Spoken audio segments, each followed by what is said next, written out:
Zašto da krenemo tradiciju? Ajmo, Bože, sa vama ponovo da započnemo.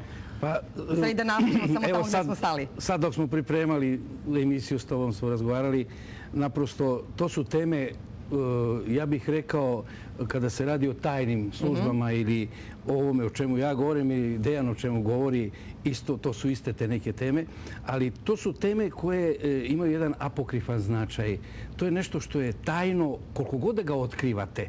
Niste sigurni da li ste ušli u dubinu te teme. Ja ih ponekad poredim sa crkvenim poslovima. Koliko god da uđete u neki crkveni čin, ritual, niste sigurni šta je tamo se zapravo događa u tom činu. Tako da i kad se radi o državnim bezbednostima, obaveštajnim službama, obaveštajnim ratovima, a ono što je interesantno, na ovim našim prostorima, to vaši gledaoci vrlo dobro znaju, obaveštajni ratovi traju bez prekida. I dok vi i ja sada razgovaramo o emisiji... Ovo je živa emisija prema tome. Dakle, dok mi sada razgovaramo o emisiji, agenti su po Beogradu, po Srbiji, po raznoraznim...